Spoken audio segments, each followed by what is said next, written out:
Numărul de nașteri la Spitalul Județean Satu Mare a crescut substanțial față de anii precedenți. Conducerea secției de obstetrică-ginecologie a spitalului consideră că acest lucru s-a datorat investițiilor făcute de Consiliul Județean. După ani în care a fost neglijată și situații în care medicii au trebuit să lucreze fără aparatură și cu instrumentar învechit, în sfârșit secția are parte de dotări moderne și ultraperformante.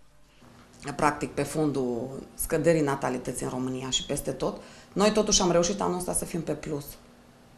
Deci mergem înainte.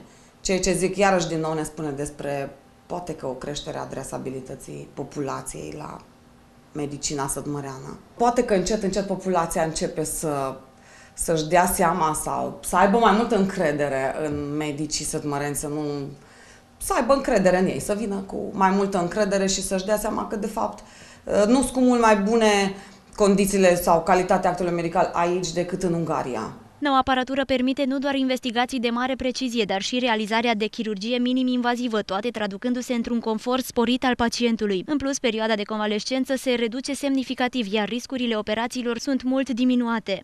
Este practic o dotare a unei secții de obstetrică-ginecologie la cel mai înalt nivel, să zic așa, deci cel mai bine dotat. Avem de la laparoscop, adică chirurgie din asta mini-invazivă a cavității abdominale, care o intervenție, de exemplu, de o extrauterină se exteriorizează numai prin 2 incizii de 2 cm burtă sau multiple operații care sunt practic invizibile la exterior, pentru că pacientul de fapt asta dorește acum, să vadă cât mai mici leziuni și cât mai mare operație, așa zicem noi. La fel, am primit un ecograf 3D, 4D, Doppler, toate opțiunile posibile și toate softurile posibile, pentru că anul de producere este 2013, deci practic este de ultimă generație acest ecograf. La fel, am primit dotarea blocului operator cu masă, cu sală de operație. Să vă imaginați așa că avem o lampă de operație care practic ne arată sau ne configurează vasele. Are o lumină prin care se văd mai bine vasele uterine. Instrumente, foarte multe instrumente am primit chirurgicale.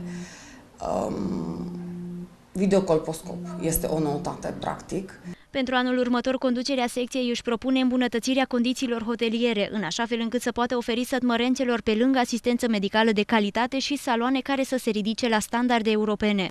Pentru anul în curs ne propunem renovarea și reabilitarea secției, practic, a condițiilor, pentru că nu poți să pui la punct o aparatură foarte bună pe niște condiții foarte proaste. Deci nu este în regulă și atunci sperăm și vrem să facem, să dregem, să punem la punct secția. Deci asta este practic prioritatea noastră a tuturor. Investițiile în secția de obstetrică-ginecologie realizate anul trecut se ridică la peste 400.000 de euro, folosiți la achiziționarea de aparatură medicală ultraperformantă, plus câteva mii de euro care au mers spre transformarea saloanelor în sistem de parteneriat public-privat.